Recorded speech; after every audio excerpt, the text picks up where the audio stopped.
Hello everyone, this is Glenn Hodges. Welcome to Chattanooga Self-Improvement Meetup, a mastermind group where we listen, ask questions, comment, and learn in an effort to help make each of us to be the best version of ourselves, thus helping to make the world to be a better place in which to live.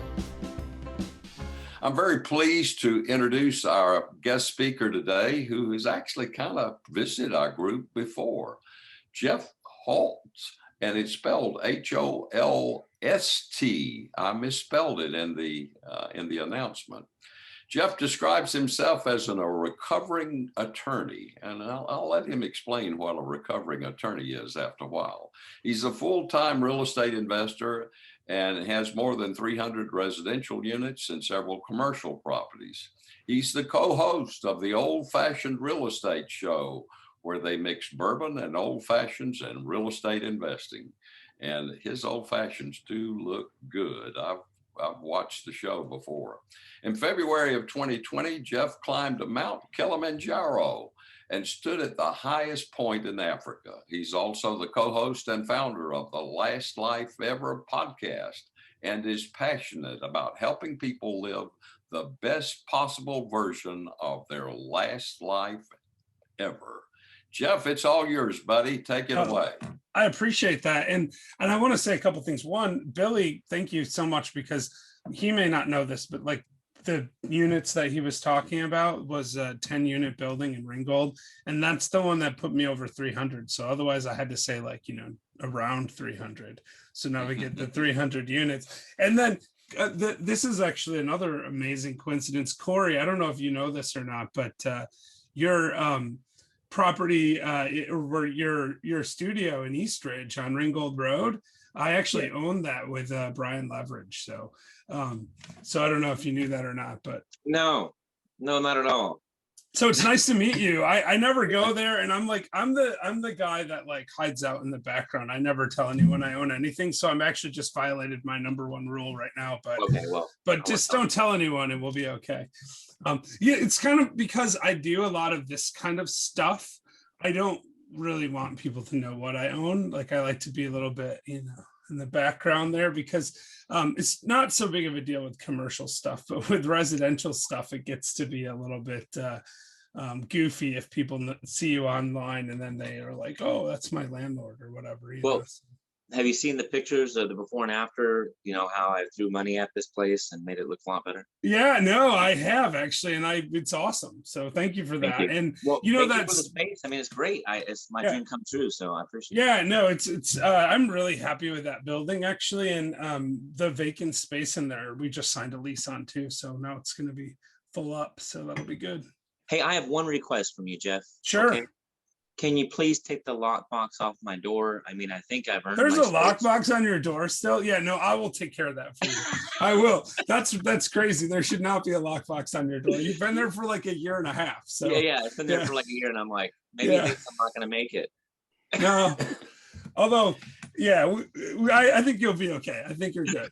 I appreciate that. But anyway, so we got off the topic right quick, if you let me interrupt. So we're talking about the facility. It is awesome. Corey invited me out to see it, and he has also invited all of us to come out. Yes, I have. And I thought this might be a time if you could pardon us just a minute while we give your real estate a little boost. And also Corey, he's suggested that maybe we have a social on a Friday night at around 7:30. So could I see a thumbs up of anybody that feels comfortable in meeting in person? Tell us where. Yes, where is this again, Glenn? It's in Ringgold on Ringgold Road. It's right across from what used to be Eastridge, like Eastridge. McBrien and Ringgold Road, basically. Yeah, it's right across from where Emerson Russell's car barn used to be. I think, what is that new facility going in across the street? Southern Honda Motorsports. Yeah, so it's pretty easy to find. But the area, his reception area, would be absolutely awesome for us. I would love to see it for what it's worth, so I will definitely be there. I think that maybe Jeff ought to be good for since he's the building owner, that maybe he would provide hors d'oeuvres. You know what? I might be able to even do that. That might work out. I like an old fashioned too. Oh well, I don't know about that, Glenn. We might have to go somewhere for that. I don't like to make old fashions for people because I have too high of a standard for myself. My old fashions aren't as good as the ones at the bar. So, Well, I have gotten a mix that's absolutely awesome to carry up at Pruitt's. But well, so much for that. Let's go on with what you have planned for us today. Yeah, sure. So thank you everyone so much for having me here. And I'm sorry I got super far off track, but I needed to acknowledge Corey because I really am happy to meet you finally. Thank you.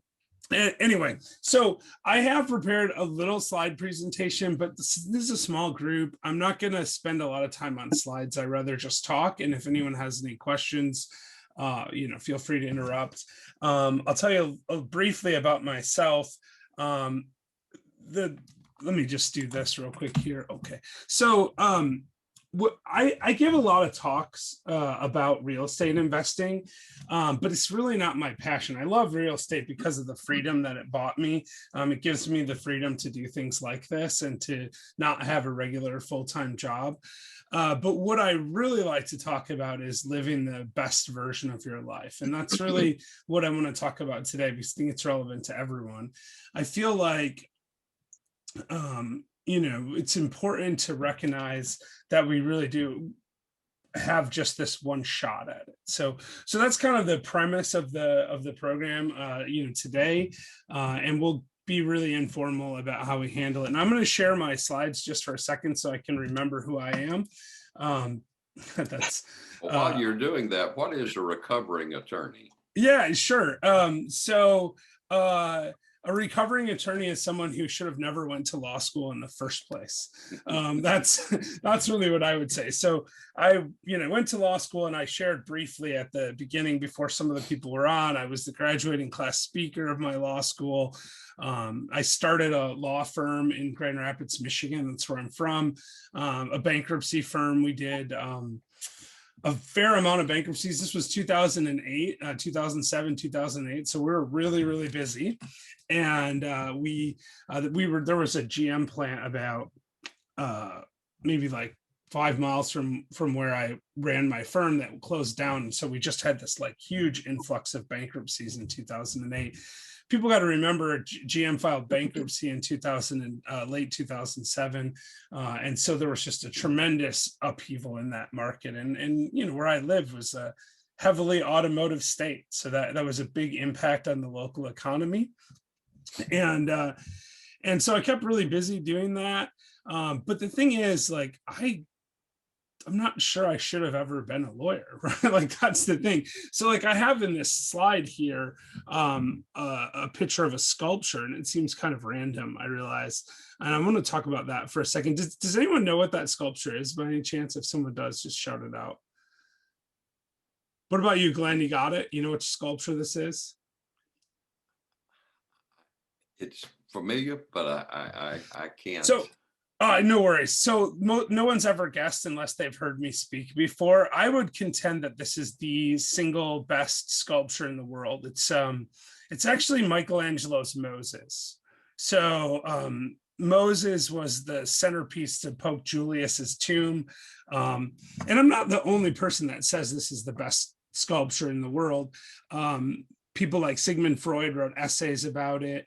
So there's a lot of people that have really said that this is an impactful sculpture. But why it's important to me is I was in community college when I was, whatever age you are then, 21 or something like that. I was in my third year of a 2-year degree program because I'm an overachiever like that.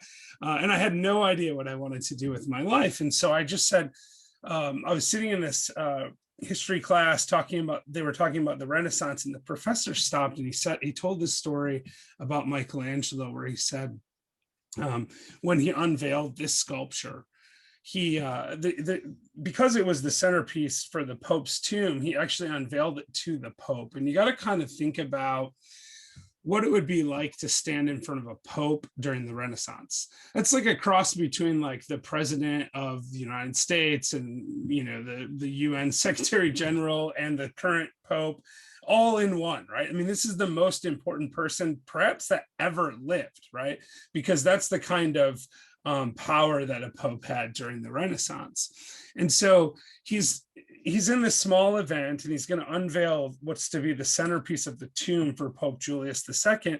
And they pull off the sheet, and he's kind of down on his haunches, and he just stares at the thing, and he doesn't say anything. There's this like awkward silence, and everyone's looking at him, waiting for him to say something. And finally, one of his students comes up to him and says, master, you have to say something. And he takes his chisel and he throws it as hard as he possibly can right at the Moses. And he says a single word: move.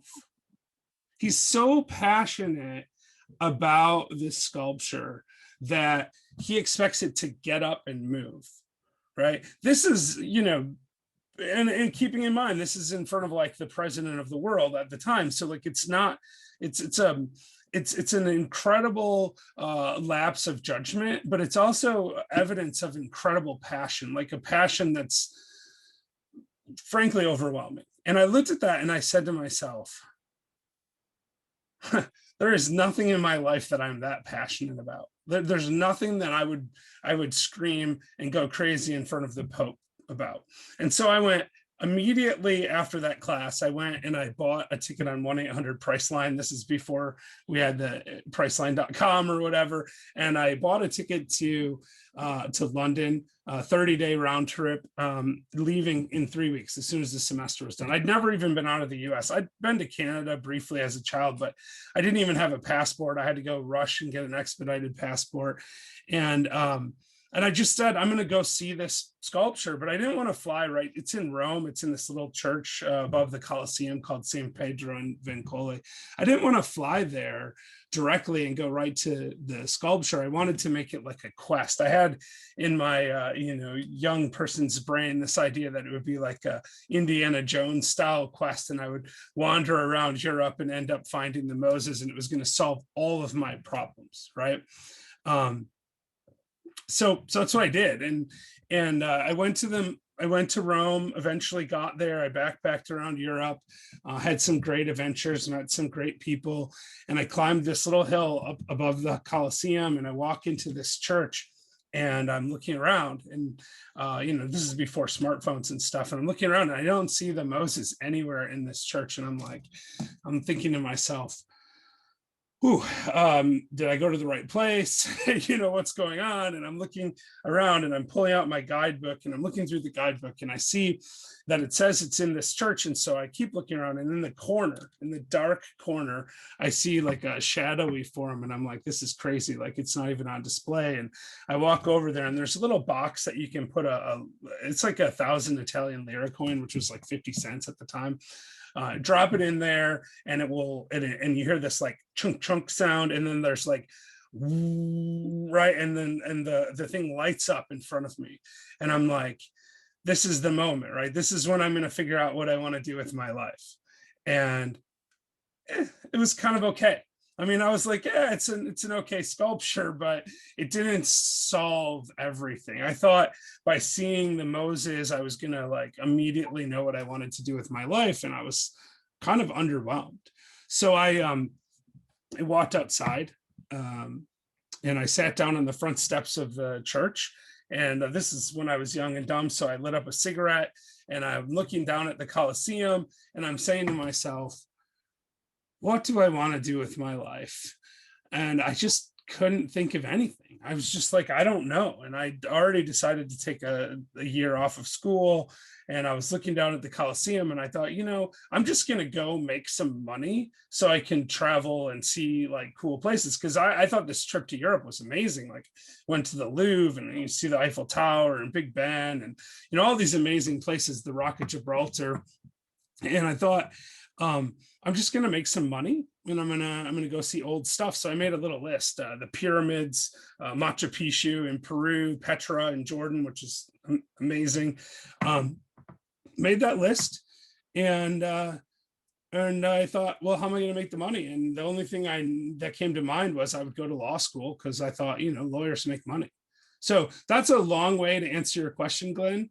But the reason I went to law school was to make money so I could see things like the Moses and the pyramids and all that. And this is kind of where I was at 30. That's what this slide's all about, really, is that I'd gone to law school. I'd gone to 48 of the 50 states. I'd traveled around the Middle East and Central America. And I'd gotten to those places on my list. I'd gone to the pyramids. I'd gone to Petra in Jordan. And I'd gone finally at 30 to Machu Picchu. And I climbed up to the top of Machu Picchu, and it's this Incan city. You look down on it and it's in the clouds. It's an amazing place, one of the most amazing places I've ever been in my life. And I was kind of on top of the world. At that point, I had kind of accomplished everything that was on my little mini bucket list that I had written 10 years prior in Rome. And I'm looking down at that and I'm thinking, now what? It was kind of like a repeat of looking down at the Colosseum and saying, what do I want to do with my life? Like, I had my house in the suburbs and I was married and, had my dogs and everything was going reasonably well.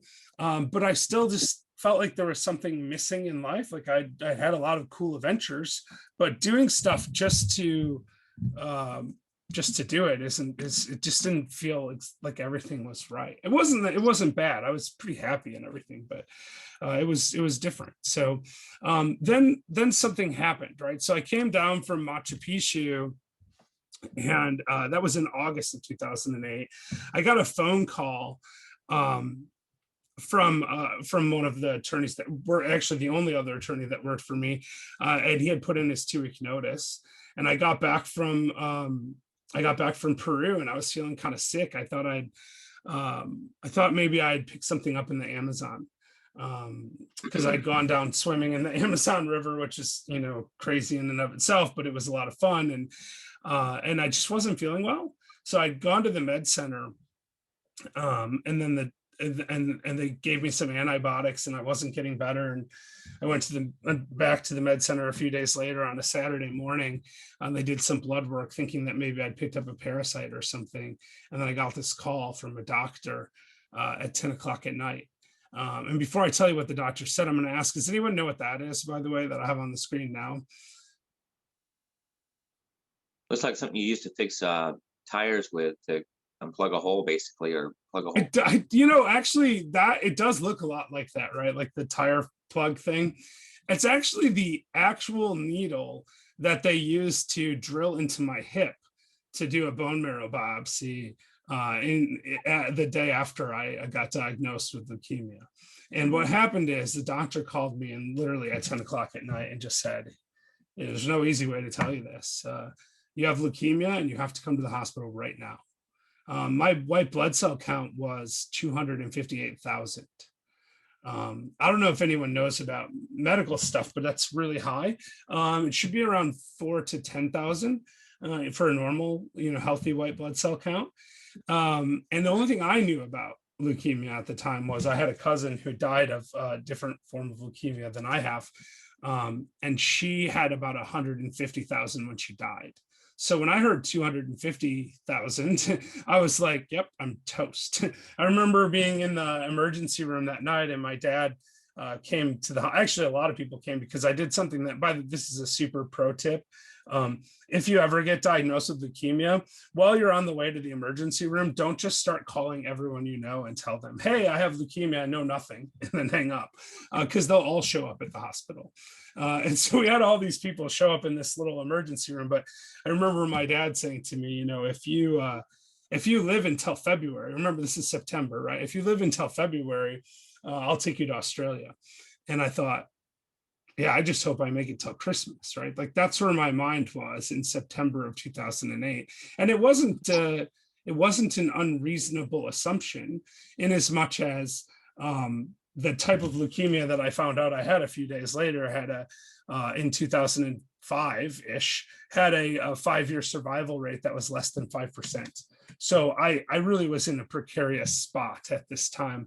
But the thing is, this wasn't even the worst part of it, right? Remember, I had this small bankruptcy law firm, and I had an attorney quit literally a week before I was diagnosed with cancer. And we had 2 attorneys, myself and him. And then this happened next, I wasn't able to work for several months and had no revenue coming in and $5,000 a week going out. And it forced me from being pretty successful to personally bankrupt in 2010.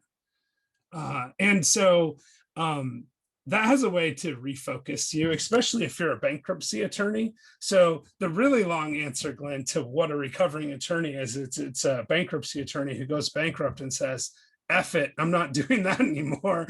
Like, I didn't lose my law license, but I was like, I don't want to go in front of people and talk about bankruptcy anymore. Like, it feels very inauthentic to talk to people about bankruptcy. Although in a way, in retrospect, I think I would have been a more effective bankruptcy attorney having gone through it, because if you want to really understand something, experiencing it really helps, right? So anyway, this caused me to seriously reconsider. So I had this string of things happen. First, sitting at the top of Machu Picchu, looking down and saying, okay, I've done all this stuff. You know, I've completed everything on my bucket list, which this is another pro tip for you. If you do have a bucket list, make sure you don't finish it when you're 30, because you're going to get diagnosed with leukemia like the next day. So you don't want to do that. Turns out I was very fortunate. The type of leukemia I have is called chronic myelogenous leukemia. In 2006, they came out with a new treatment that's a 1-a-day chemotherapy. Most people tolerate it relatively well. Those that do, it's extremely effective.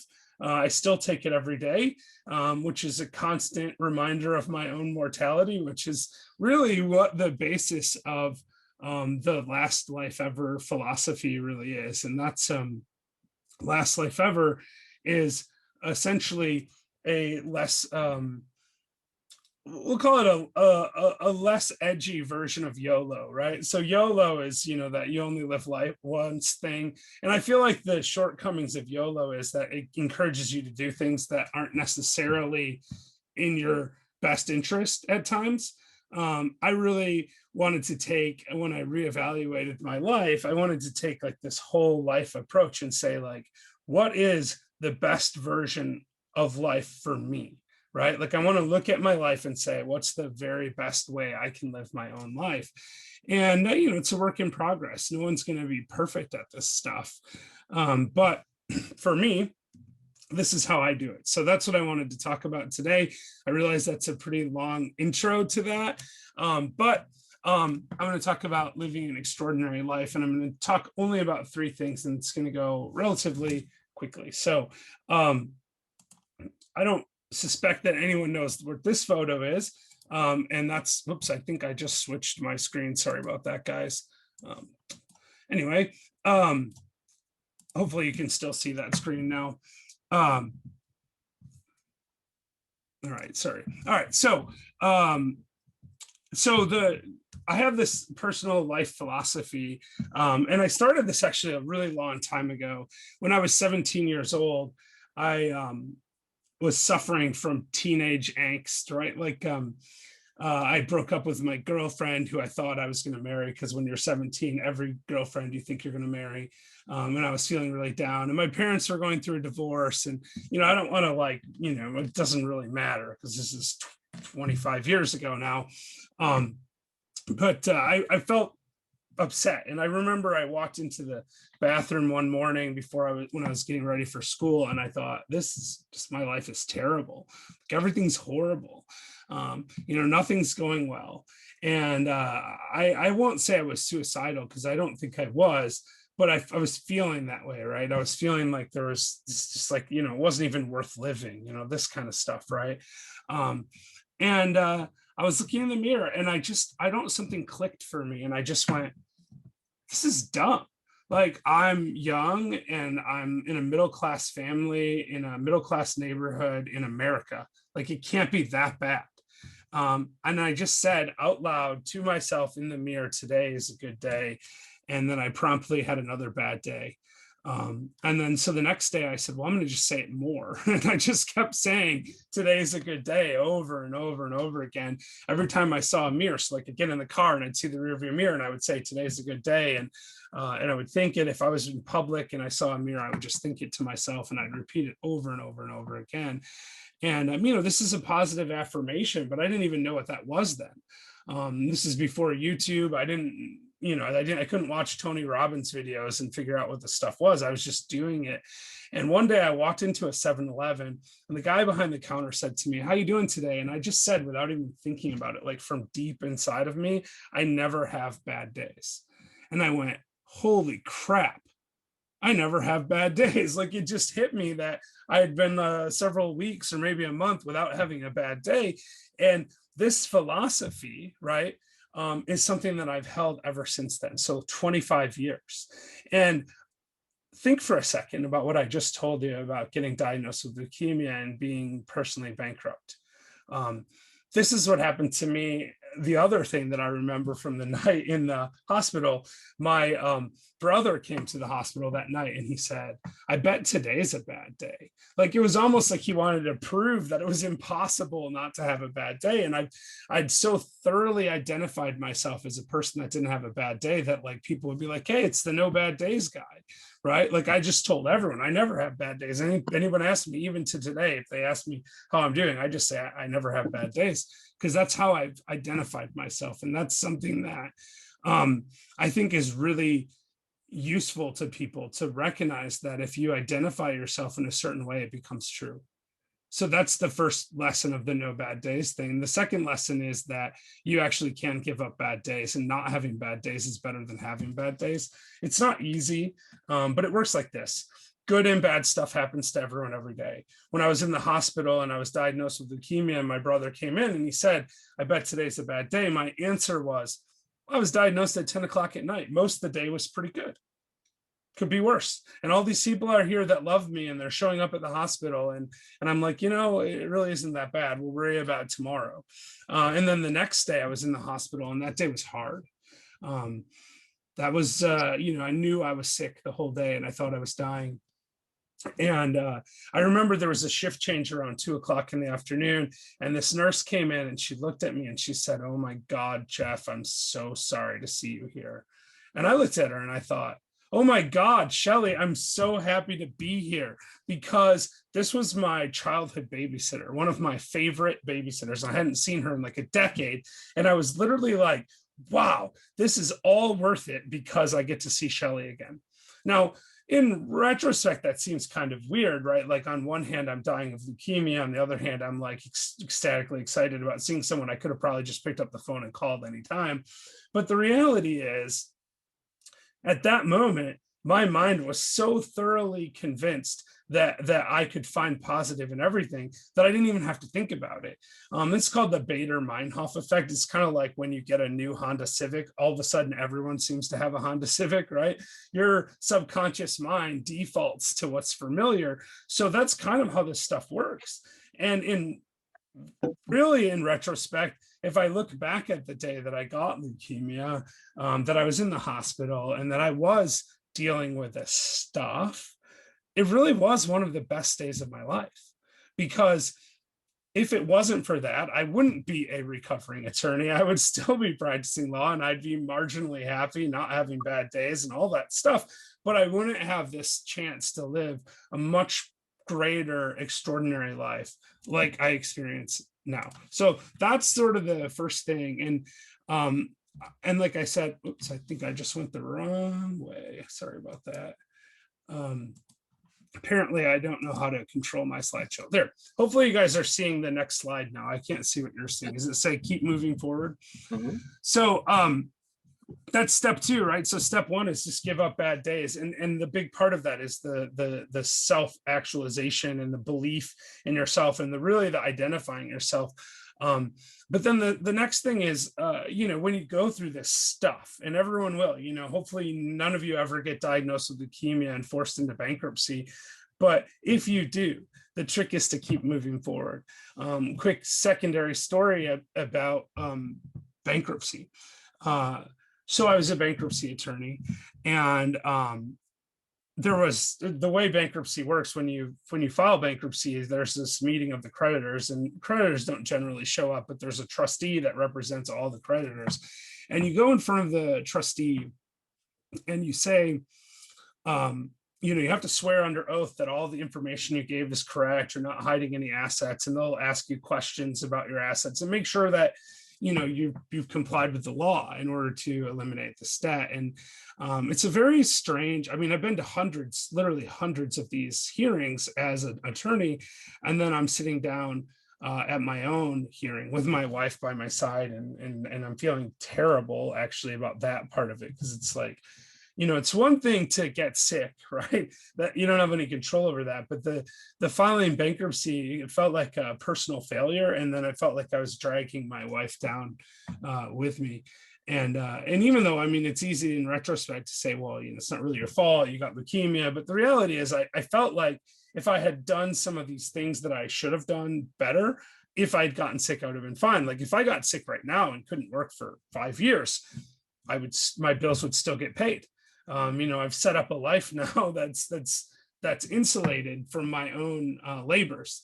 And the thing is, I was sitting there in front of the trustee, and the way this works is they assign a trustee at random. And there were 2 trustees out of 6 that I just did not want as my bankruptcy trustee for various reasons. One, because she didn't like me. And the other one, I didn't, at least it felt that way. And the other one, because he was really, really tough on people, and I just didn't want to be in front of him. So what I did is I flipped a coin, and I figured out which one. I flipped it, and it came up the one trustee that I didn't think liked me, and I hired her to be my bankruptcy attorney, so she would be conflicted out, right? I knew I wouldn't get her.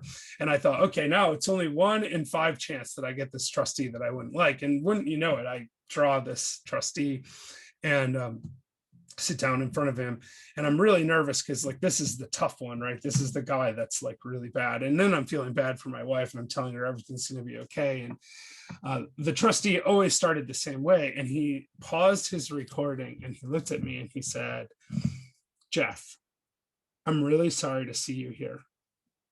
And then he started his recording and did all of his stuff. But in that moment, I was like, oh my God, like this guy is a real person, right? And it gave me that, like, one, it helped me not have a bad day that day because my mind defaulted to the positive, but it also gave me the incentive to start thinking about the future. Because at that point I was very lost about what I wanted to do next, about what steps I could take. And I didn't really know. So I had decided to quit practicing law already. I had taken a job in Chattanooga. That's how I ended up in Chattanooga. Working for a small trucking company, family-owned trucking company that my dad had. And he was going to pay me $600 a week, plus some profit-based bonuses.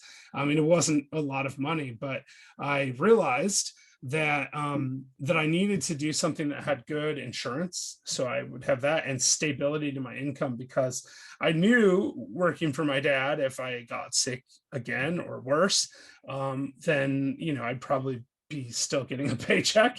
And so I was like, and that had like disability insurance, short and long term, and all this stuff that I didn't have when I was working for myself, and that was really important to me then. And then I just started rebuilding my life. And that's how I started taking those small bonuses and saving them up and investing them in real estate. And we started getting through this creative stuff. And we started that process of moving forward. And I'm going to tell you a story why I use this backdrop. At the beginning, Glenn, in the introduction, which was so nice of you, Glenn, you mentioned that I climbed Mount Kilimanjaro last February, which in and of itself is quite a story. Kilimanjaro is the tallest mountain in Africa. And this is a photo I took at sunrise about an hour before I summited Kilimanjaro, looking down at the clouds in the valley. And you can see some people in the lower left-hand corner kind of climbing up the mountain. And this is at about 18,900 feet, about 400 feet below the summit. And I don't know if anybody's been up over 15 or 16,000 feet. You're very exhausted when you're climbing a mountain like that. And this is Kilimanjaro is anywhere from a 5 to 10 day climb, depending on which approach you take. Ours was an 8-day climb. So this is day 7 of 8. The last day is you go down a lot faster than you go up. You have to take your time on the way up to acclimate yourself. And I was climbing. We started climbing at 10 o'clock at night on day 6. This is the morning of day 7. And it's super cold. There's snow and ice, and it's dark, and you can't see anything.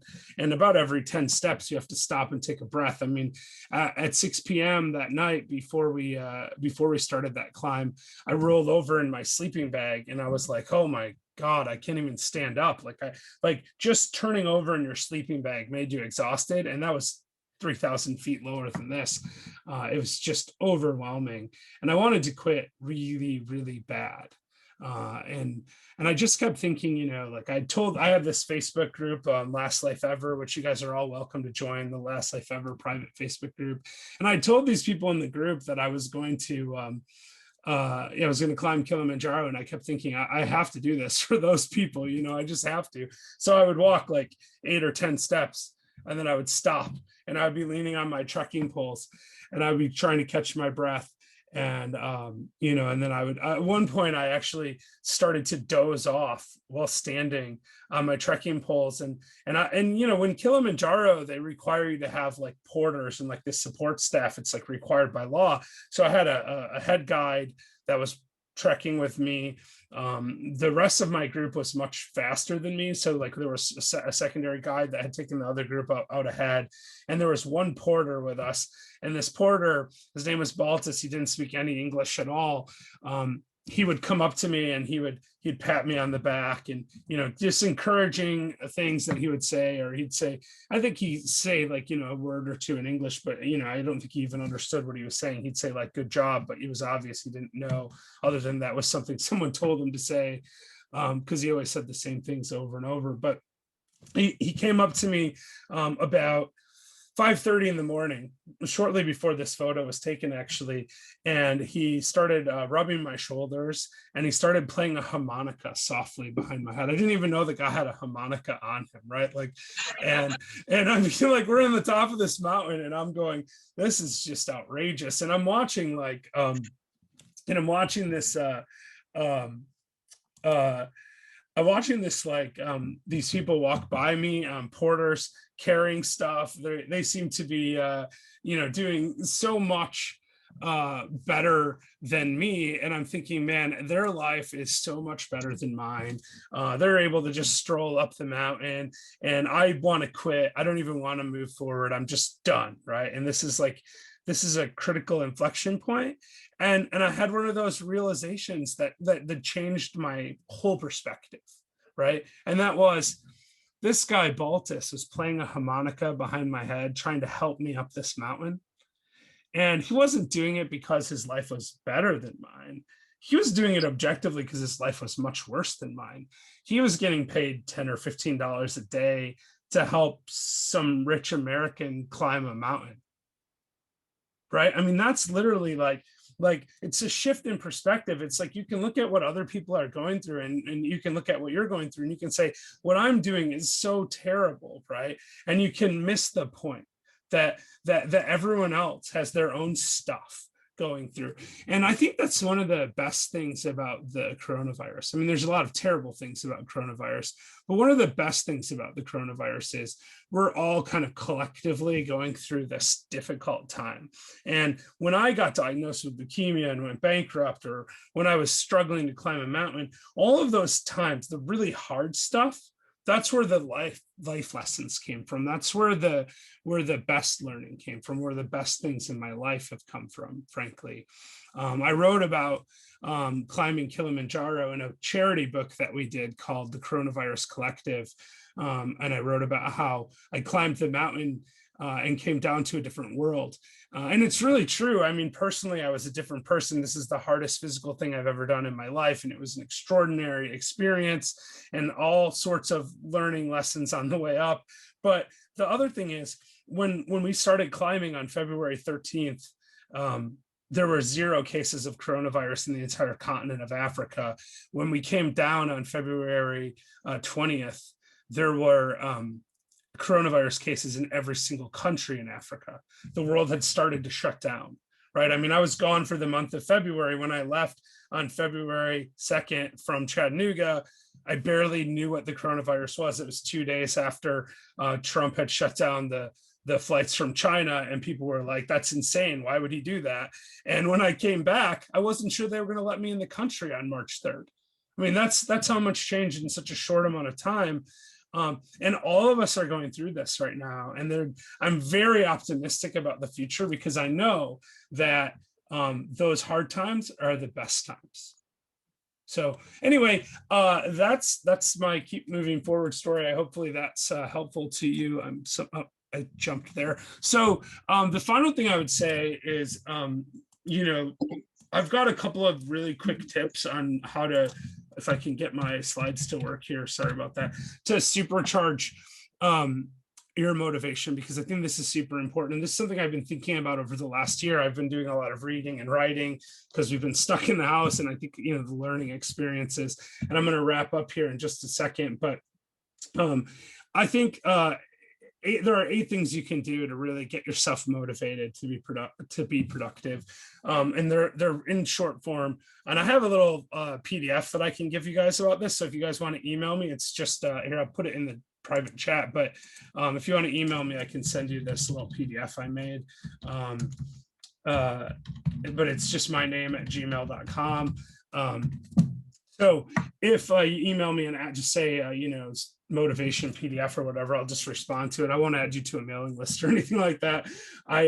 But basically it goes like this. The first thing you do is you can focus on things you can control, right? So it's about radical acceptance of everything in your life. There's this quote by Hal Elrod, who wrote Miracle Morning, and I'm sure people are familiar with his work, but Hal Elrod writes, and this is a paraphrase because it's off the top of my head, but he said, the moment you accept full responsibility for everything in your life is the moment you can change anything in your life, right? That's a powerful quote to me. I think about that a lot. So focus on the things you can control. If you get diagnosed with leukemia, you don't have control over the fact that you have leukemia, but you have control over how you can react to the fact that you have leukemia. So when I was diagnosed, I went to my doctor and I said, hey, doc, if you were diagnosed with leukemia, who would you want to talk to? Like, I want a second opinion. And like, if you were 30 years old and had this rare leukemia that usually only affects old people, who would you talk to? And he was like, well, I would talk to Susan O'Brien at MD Anderson. And I go, great, I'm going to talk to her.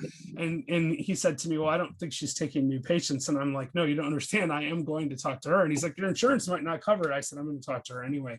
And I did, because I could control that variable.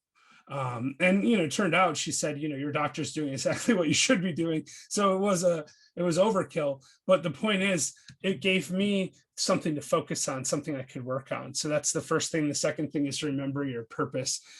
Focus on what's important to you. I know what my purpose is. I didn't for a long time. When I was sitting at the Coliseum, thinking about what I wanted to do, I just thought I wanted to travel. When I was in Machu Picchu, same thing. But when I over the last couple of years, I've come to realize, after thinking about this a lot, that my purpose is to help other people find their purpose, which I realize is a little bit circular, but I want people to live an extraordinary life. My life is amazing. I've done all kinds of amazing things. I've met great people. I've connected with best-selling authors and all this really great stuff.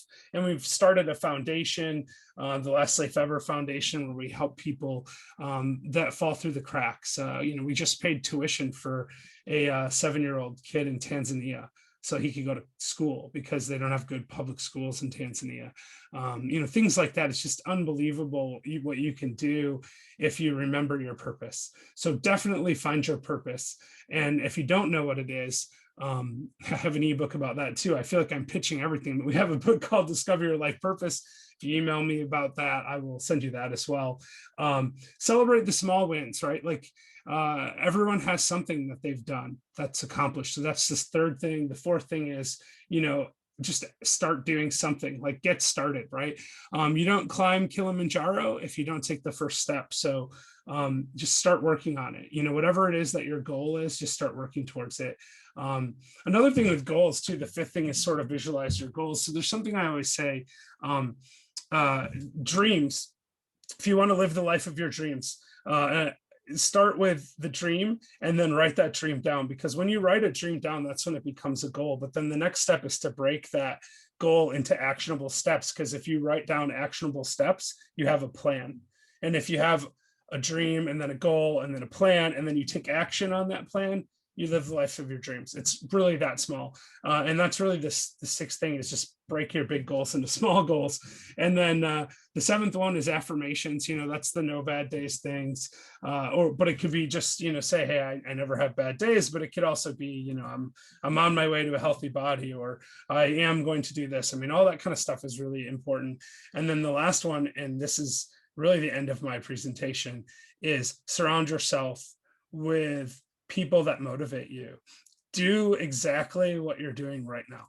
Come to self-improvement meetups, meet people, go talk to people, hang out with Glenn. Glenn and I've had a couple of occasions to, spend time together socially.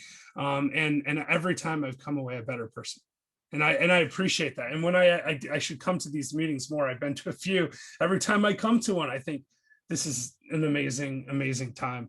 And so you're so lucky to be able to come to these things. Here's some random pictures of me when I was in China, right before I brought coronavirus back to America in October of 2019. I don't actually think, full disclosure, that I brought coronavirus to America. Picture of me at the top of Kilimanjaro in the lower right. And then I took my dad to Egypt in 2016, because he'd always wanted to go to Egypt. And Egypt's an amazing place. If you guys haven't been there, you should definitely do it. I've been there 5 times now. Amazing stuff. And then this is a little bit about my podcast and my Facebook group. We interview amazing people doing amazing stuff. So definitely check that out. And this is, if you want to learn more about me, where you can find me. So I'm going to stop the slideshow now. I'll take any questions that people have, and I hope you found something in there that was valuable to you. Thank you, Jeff. I think this is a great example of a quote that I claim. Authenticity is a great connector. And if there's a person here that hadn't connected with you today, I think there's a problem. Anyone not connected with Jeff? Oh God, I hope they don't volunteer, because then I'll feel like a failure. I know it's Corey though. Corey's like, yeah, I don't like that guy. I'm done with him. No, I was going to say, just keep the lockbox on the door. I mean, what I'm talking about is really petty. Yeah, right. I'm getting that lockbox. It's going to be gone. I'm telling you. I think I know the code, so I could just take it off myself.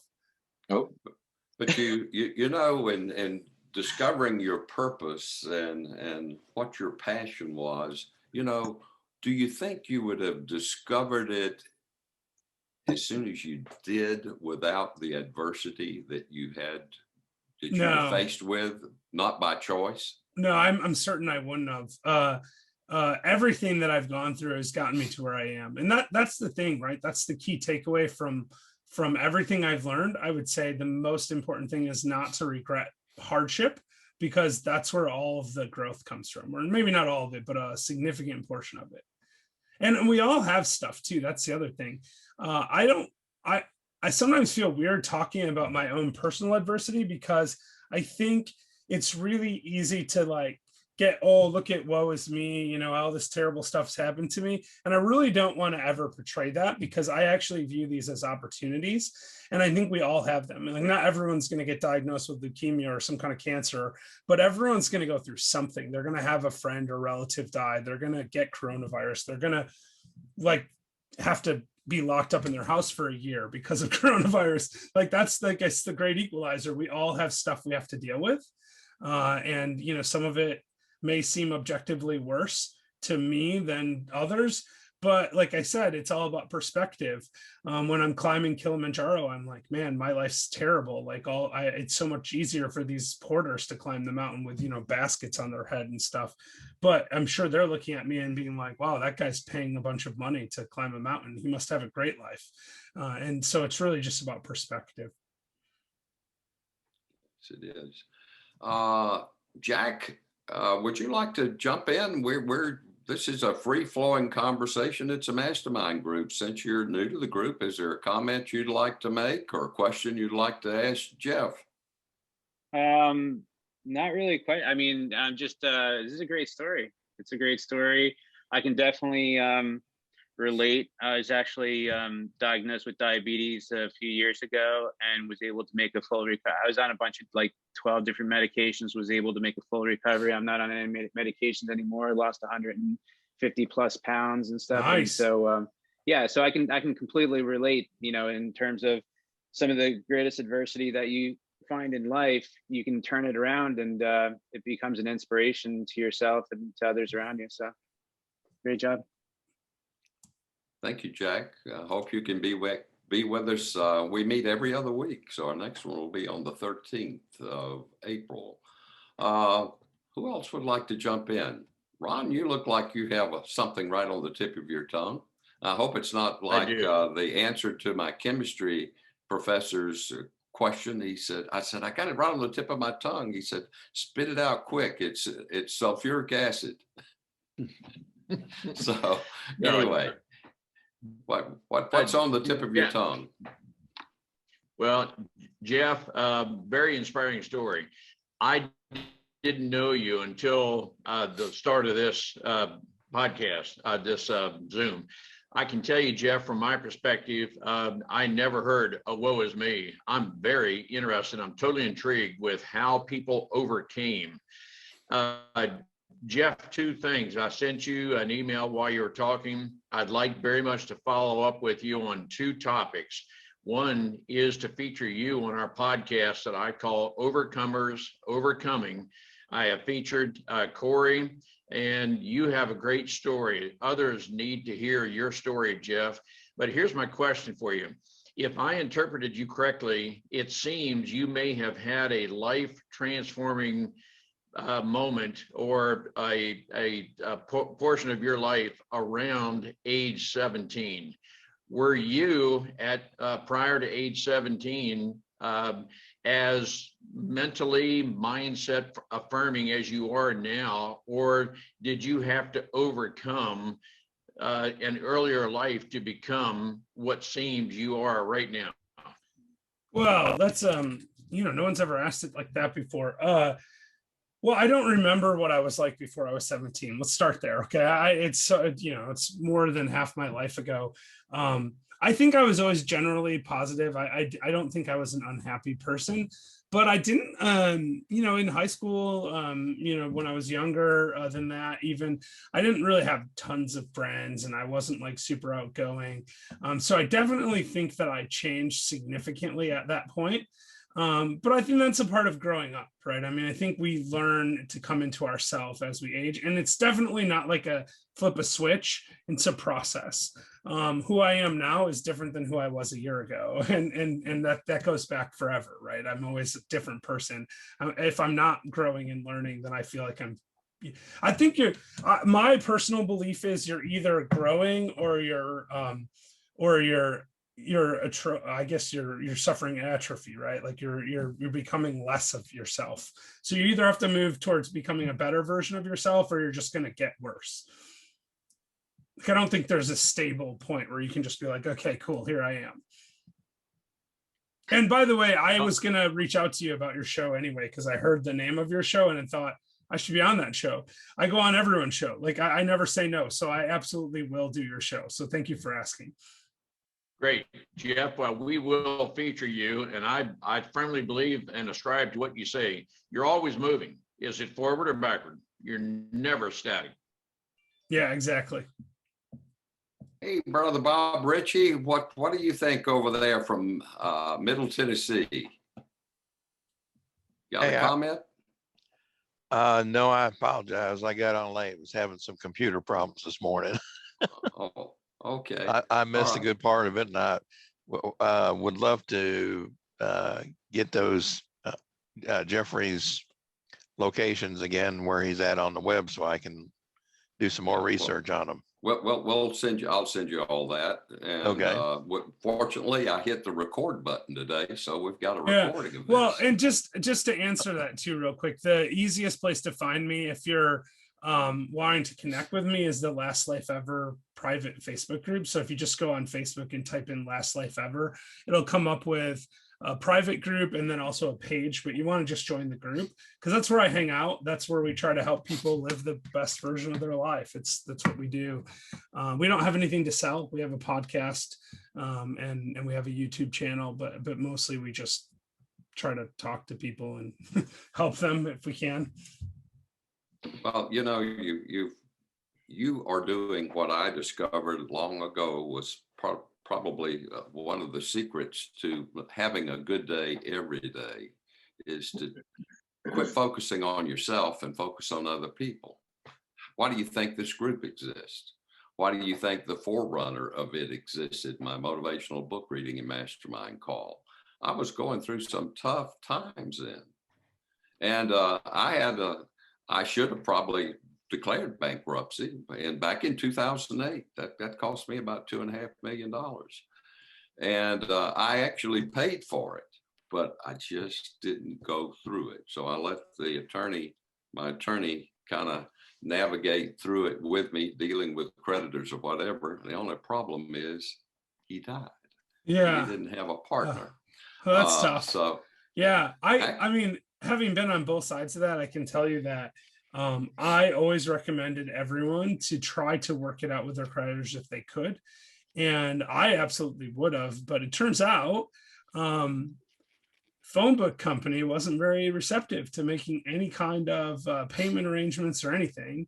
And, you know, at some point you're just like, well, it's impossible. Like it seems weird in retrospect because I don't know why anyone would pay for expensive phone book ads, but at the time we were paying like $100,000 a year for phone book ads, and I had a you know multi-year contract, and they just would not let me out of it. We're going to print the next one, and I'm like, come on, like just don't print the next one. Like it doesn't matter, right? And there was just really no solution to it. So you know, I remember the similar thing with Yellow Pages. I didn't have that kind of a contract. We were the back cover. So you know, the banks were simple, but the damn Yellow Pages were just not work with you at all. Yeah, it was terrible. That and then I had one heck of a duplicating system, I reckon you'd say, which was on a lease. And finally, I just said, look, it's here. You can come pick it up or we're going to work something out. And anyway, they finally decided to. Brother Billy, what are your comments? Oh, that was great, Jeff. I wrote down all 8 of your ideas on supercharge your motivation. I'll email you that. I've got a spreadsheet of them, or I mean like a PDF of it. I'll email it to you for sure. Right. Thanks. I have his email actually, because we've been emailing back and forth recently. Yeah.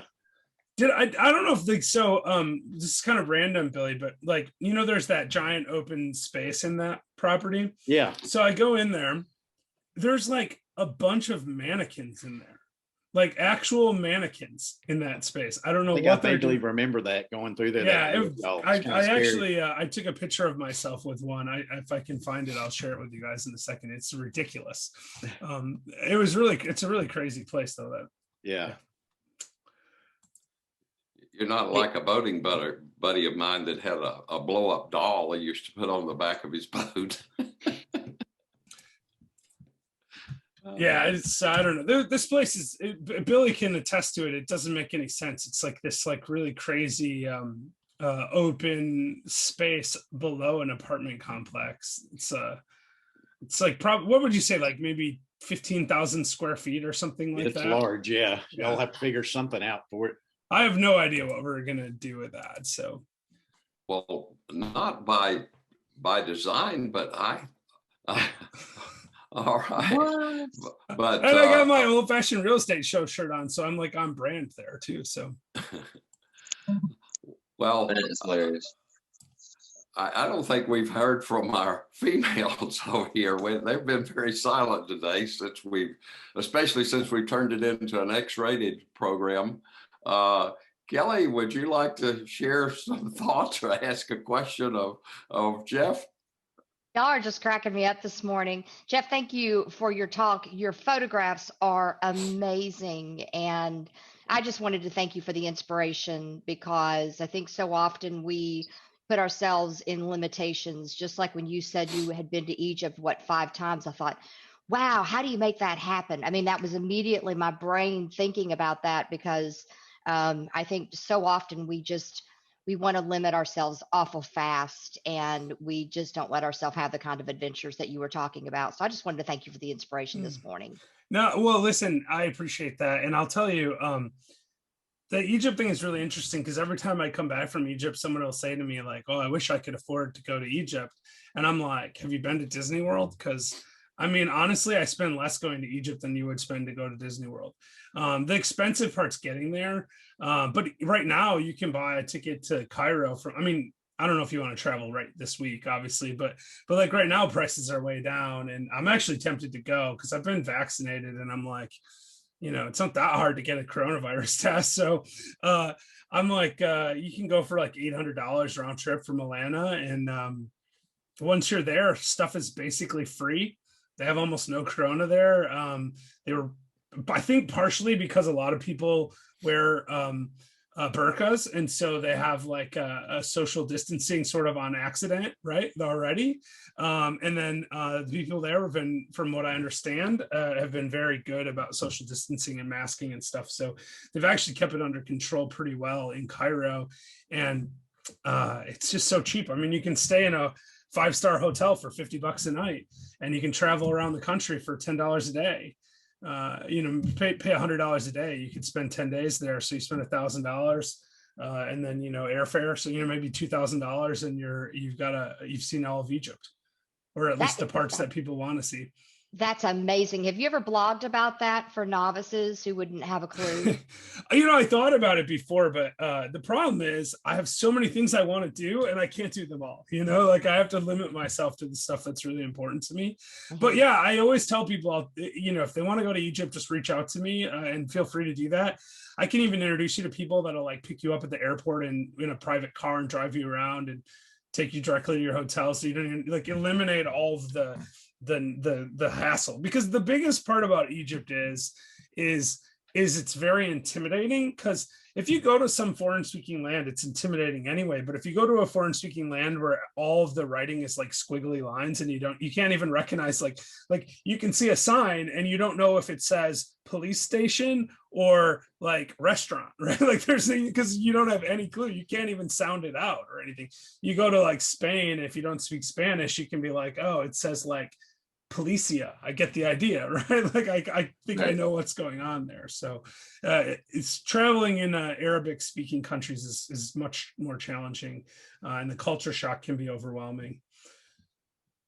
Miss Molly, you have a comment this morning? I want to say thank you, Jeff. I really appreciate your inspiration and just really sharing your life story. It's caused some really nice reflection for me.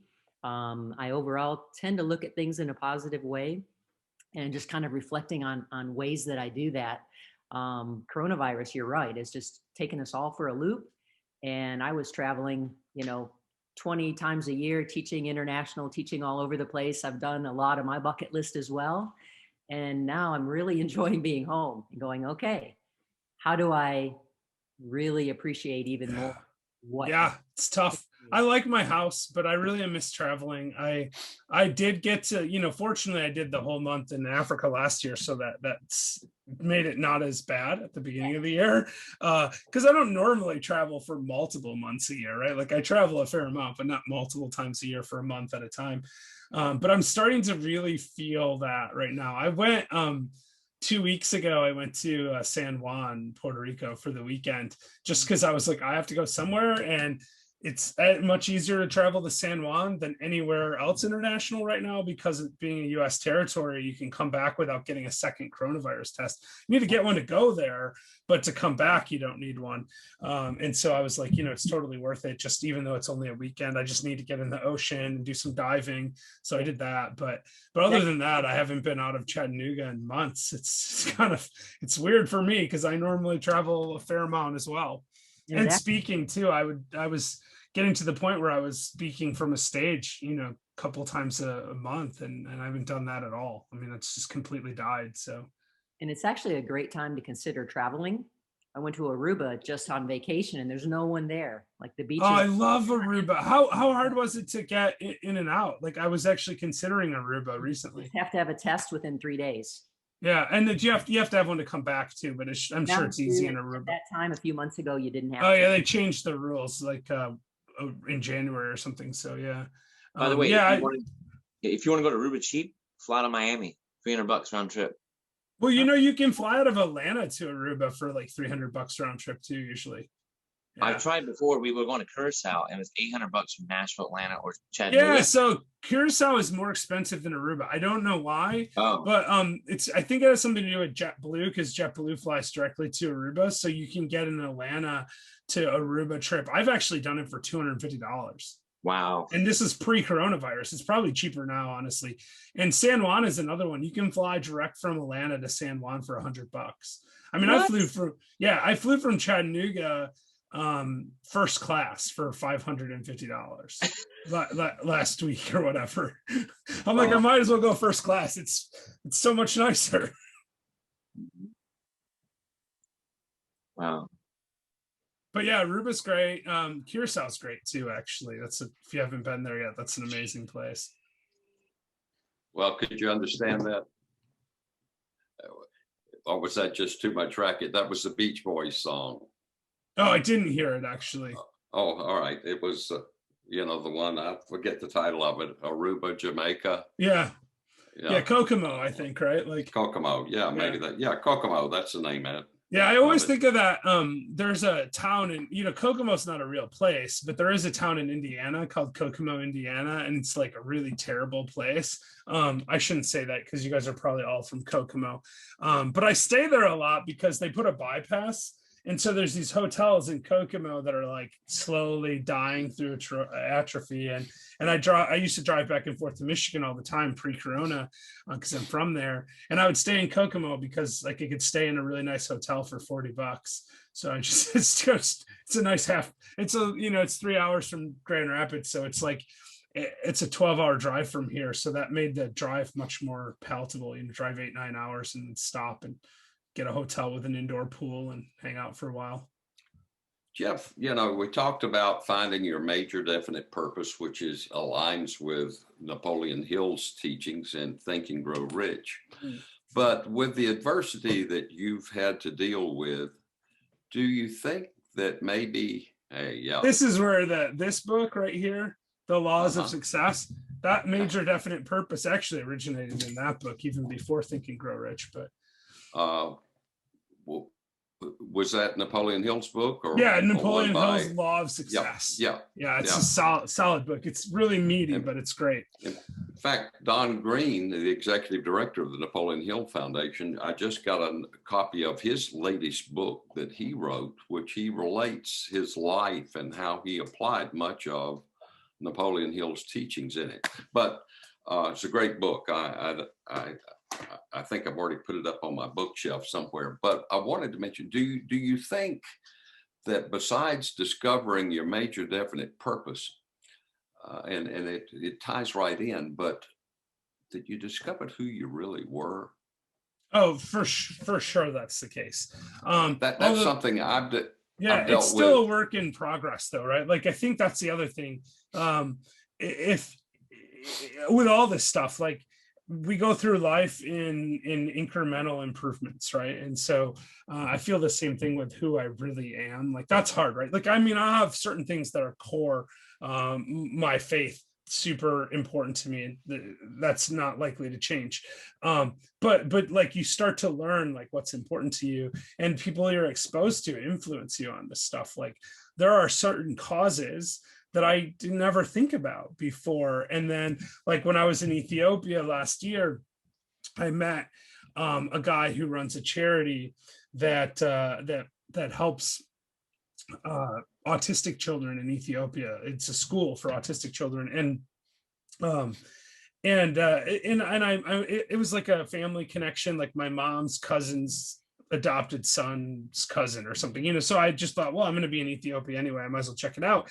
And it was so impactful to me that now it's like a really important thing for me. And so I feel like your whole life is just a series of these exposures. I mean, in Ethiopia, they treat disabled children so poorly that parents routinely pretend they didn't have kids. Like they'll just throw them away. The one lady I met at the school was working at the school cleaning for a few dollars a day and tuition for her son. Was a relatively well-off person in the town where she was from. She had this disabled child, and her husband said, "We're getting rid of him," and she said no, and he said, "Fine, I'm divorcing you." That's how much stigma there is surrounding disabilities there. And this kid that started this charity was adopted from Ethiopia by a family that had a Down syndrome child. And Paul, the Down syndrome child, was treated like a normal member of the family, like we would expect someone to do, right? And this kid was 12 when he was adopted from Ethiopia, thought that was like amazing. And later, when he graduated from college, he went back to Ethiopia to help identify people, because he didn't think it was normal to treat mentally challenged people like they were real people, because that's how bad they treat him in Ethiopia. And that's why he started the school. And I thought, I got to help these people. And I'd encourage people to look into that, those kind of causes, whatever the cause is, right? There's so many things. I have another friend who spends a lot of her time working to help people that are victims of sexual trafficking in sub-Saharan Africa, mostly in Mozambique, actually. And she donates a lot of time and money to that cause.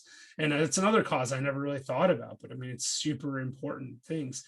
And so, when you try to find who you are as a person, it's about, who you're exposed to, who you're spending your time with. There's a lot to be said about, like, you're an average of all the people you spend your time with. So pick good people.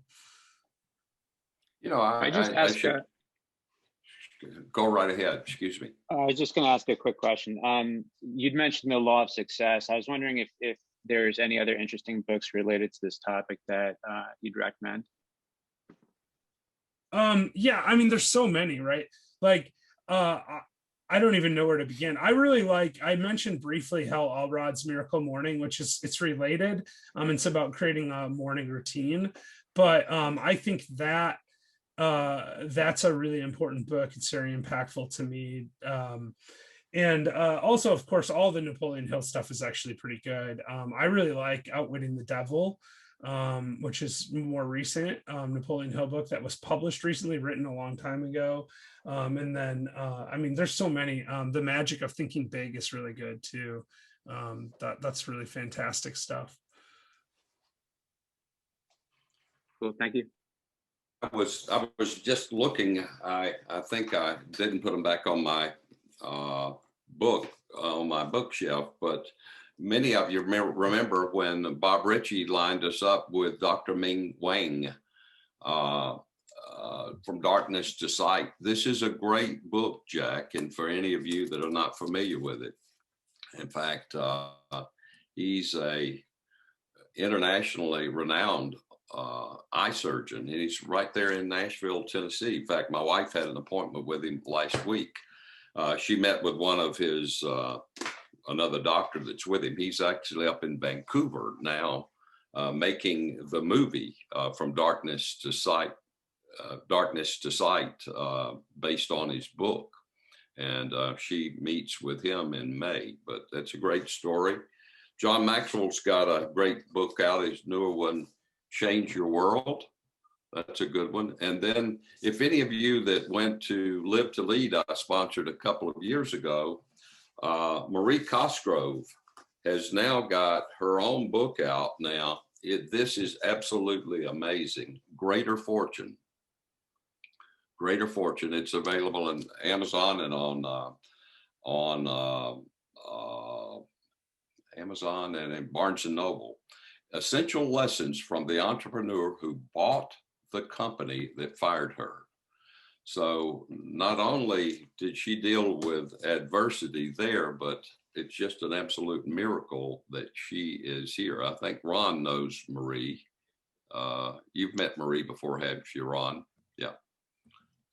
Great story. This book is very well written. I sat down and she dropped a copy off for me a month or so ago when she was traveling through, and I sat down one Saturday morning and I read the whole thing. I couldn't put it down. So it's a great book, very inspiring. I was looking for Don Green's book. I think I've got it in the sunroom, but those are books that you might look at. Jack, if you would message me, I've got many other good books that I'd recommend. It's just Glenn at glennhodges.com. The key to it is spelling GLYNN and HODGES. Folks, it's about 9:27. It's about to wind up. Our next mastermind's going to be on April the 13th. And Judy Herman, a local lady who is also an author and therapist, will be our speaker. Beyond Messy Relationships is her book. And she hasn't given me the title of her talk, but I guarantee it will be good. She is a great speaker. She has been working with my buddy Les Brown for several months. So she has upped her speaking game considerably. It's going to be good. It will. Her book is really good, Glenn, by the way. Yeah, it's a great book. It's a really good book.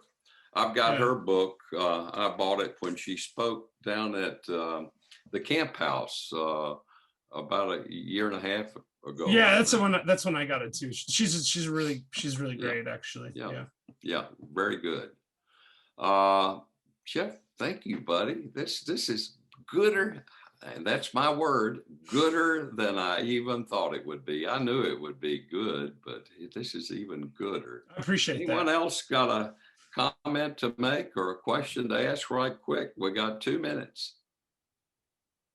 Thank you, Jeff, for coming on. Just to say that. Appreciate it's super nice to meet you, Corey, and I'll take care of your lockbox.